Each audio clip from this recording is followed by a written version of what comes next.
Hello students, आज का video बहुत खास होने वाला है और इस वीडियो में हम जानेंगे कैसे हम जो ये अंतिम हमारे पास 20 दिन रह गया है। काफी बच्चों का मैसेज था, काफी बच्चे सवाल कर रहे थे कि सर हम अपने लास्ट टाइम में अब क्या करें कि हम जो बेहतर नंबर ला सकते हैं। तो मेरे प्यारे बच्चों, ये जो लास्ट समय में हम कुछ यहाँ पे की पॉइंट्स लाए हैं, कुछ आपके लिए स्ट्रेटेजी लेकर आए हैं। अगर आप इनको फॉलो कर लेते हो तो आप बस लास्ट टाइम में भी जो है अपने रेस से आगे बढ़ सकते हो और अपनी मंजिल को पा सकते हो। और आपको समझ जाना चाहिए प्यारे बच्चों, जो 10th में और 12th में बोर्ड एग्जाम दे रहे हैं, आपकी जिंदगी का पहला पड़ाव होता है। अगर आप इसमें खराब प्रदर्शन करेंगे तो फिर आगे जाके आपका मनोबल गिर जाता है और आप मेहनत करना नहीं चाहते हैं। तो जितने भी 10th और 12th में जो भी बोर्ड की परीक्षा दे रहे हैं, बच्चा दे रहे हैं इस बार एग्जाम, तो आपको समझना चाहिए कि ये आपकी जिंदगी में धब्बा लग जाए कि आपने 10th में इतना मार्क्स लाया था, 12th में आपने ये डिवीजन किया था। तो इसलिए बहुत जरूरी है कि आप ये दोनों बोर्ड एग्जाम में बेहतर से बेहतर करें।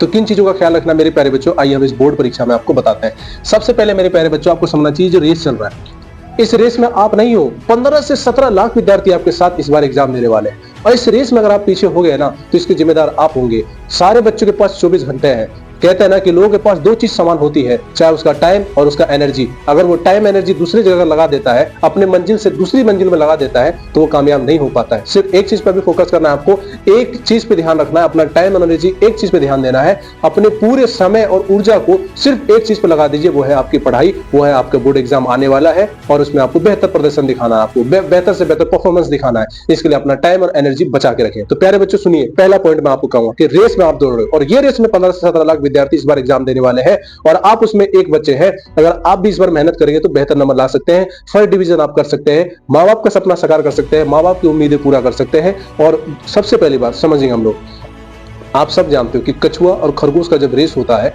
रेस हुआ था तो कौन जीता था?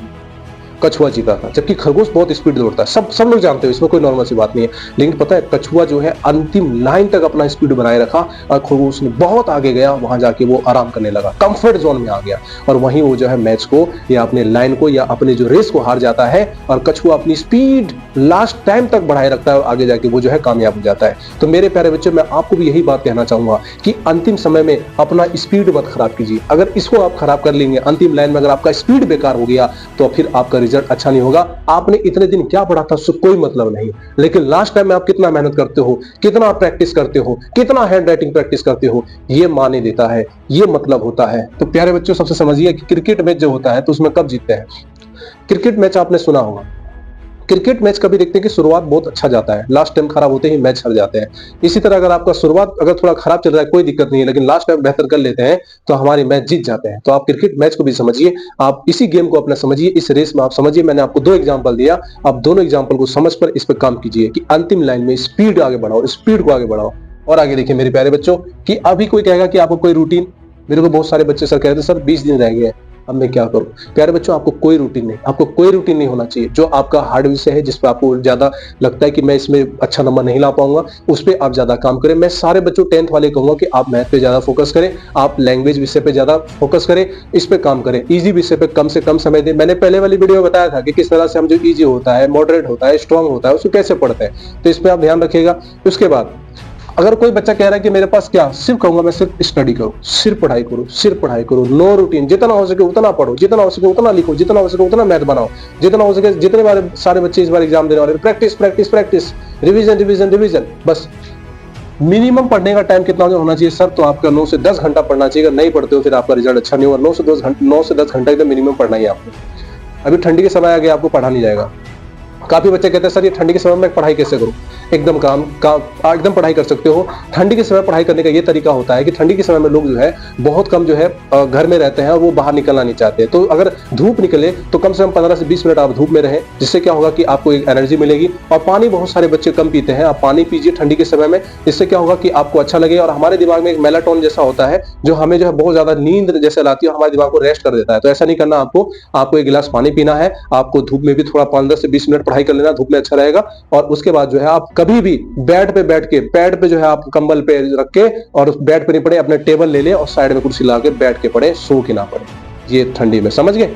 अब आगे देखो, आपको डेली प्रैक्टिस करना है। एक ऑब्जेक्टिव सब्जेक्टिव, मेरे प्यारे बच्चों, डेली ऑब्जेक्टिव सब्जेक्टिव का प्रैक्टिस करना है। कहां से करोगे? क्वेश्चन बैंक और मॉडल पेपर से करोगे। कहां से करोगे? क्वेश्चन बैंक और मॉडल पेपर। अब बहुत सारे बच्चे कहते हैं कि सर क्वेश्चन बैंक अब कैसे करो? तो सुनो मेरी बात, क्वेश्चन बैंक को और मॉडल पेपर, जो लास्ट टाइम में जितने भी टॉपर्स होते हैं वो किन चीजों का ध्यान रखते हैं? दो चीजों का ध्यान रखते हैं। सबसे पहले वो क्वेश्चन बैंक क्या करते हैं? क्वेश्चन बैंक 5 साल का बना लेते हैं, प्लस में मॉडल जो सेट आता है, हमारा मॉडल पेपर जो आता है नेट के थ्रू, वो भी 5-5 सेट बना लेते हैं। 10 सेट अगर जिसने बना लिया तो उसका रिजल्ट हो जाएगा। और जितने भी टॉपर्स होते हैं वो ऑब्जेक्टिव पे बहुत कम ध्यान देते हैं, सब्जेक्टिव पे ज्यादा ध्यान देते हैं। मैं एक वीडियो और लेकर आऊंगा कि आप फर्स्ट डिवीजन कैसे करेंगे, वो कल मैं वीडियो बना दूंगा। सारे बच्चे एक बात और ध्यान रखो, 5-5 नंबर आपका 5-5 सेट बना दो, 10 सेट बना लिए, बहुत हो जाता है 5-5-10 सेट। और आप जब कोचिंग में टेस्ट दो उसमें बेस्ट नंबर लाना। मैं तो अपने कोचिंग में ले रहा हूँ, अगर आप लोग ऑफलाइन में अगर है तो आप टेस्ट दीजिए, ऑनलाइन में भी जो हो सके टेस्ट दीजिए, जैसा भी हो अपने आपकी अपने औकात को टेस्ट देकर आप जरूर जांचें, जरूर नापे कि मैं किस लेवल पे हूँ।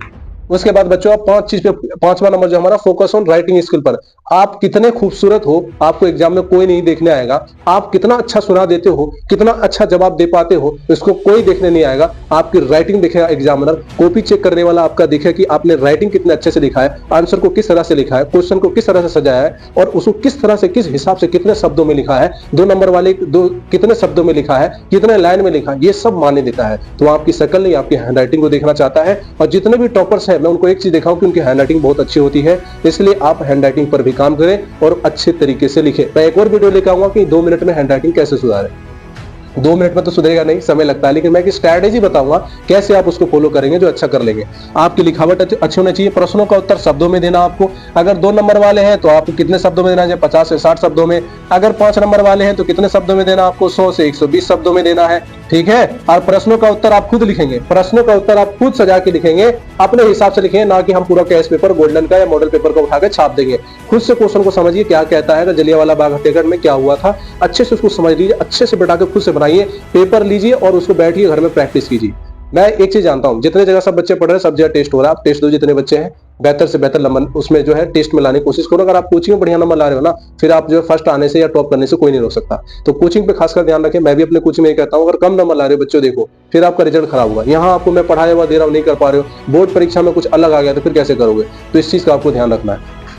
लास्ट जो हमारा है कि आपको जो है एग्जाम प्रेशर। देखो बच्चों, काफी बच्चे मुझे कहते हैं सर याद तो मैं करके आया था, एग्जाम का प्रेशर क्या था। सुनिए, काफी बच्चे कहते हैं कि सर मैं याद तो करके आया था, नहीं भूल गया। ये है एग्जाम का प्रेशर। आप जब एग्जाम हॉल में जाओगे ना, सारी चीजें आपकी नील हो जाएंगी। फिर आपको एक ही काम देगा, आप जैसे बढ़िया से अगर ऑब्जेक्टिव पढ़े होंगे, बढ़िया से अगर सब्जेक्टिव के बारे में समझे होंगे, जैसे मैंने आपको समझाया कि जलियांवाला बाग हत्याकांड क्या है, आप समझ गए, तो उस पर आप बैठा सकते हो। इसी तरह आपको कोई भी सब्जेक्ट आएगा उसमें आपको कॉन्सेप्ट होगा, आपको तो कॉन्सेप्ट होने के बाद आप बैठा सकते हो, इसमें कोई बड़ी बात नहीं। और देखो, अपने आप को मोटिवेट रखो और खुद पर विश्वास रखो। सारे बच्चे खुद पर विश्वास रखो, यकीन रखो कि मेरे से अच्छा रिजल्ट होगा।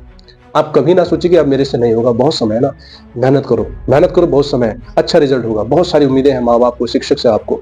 तो इन चंद बातों को फॉलो करो। अंतिम दिन रह गया है, इस स्पीड में आप जो है अपनी स्पीड को कम ना करें, स्पीड को बढ़ाए रखें, स्लो ना करें। लास्ट टाइम में जाके ठंडी में आप जो है, जैसे मैंने बताया, अपने सेहत का भी ख्याल रखें और अपने पढ़ाई का भी ख्याल रखें। और आप सबको पता होना चाहिए, सभी व्यक्तियों के पास 2 चीज समान होता है, वो आपका समय है, वो आपका ऊर्जा है। अगर गलत जगह लगाया, मोबाइल में लगाया, फालतू दोस्तों के बीच में लगाया, गलत कामों में लगाया, तो फिर आपका रिजल्ट नहीं होने वाला। ठीक है, तो आज के लिए इतना ही, मिलते हैं नेक्स्ट वीडियो में। Thank you for watching.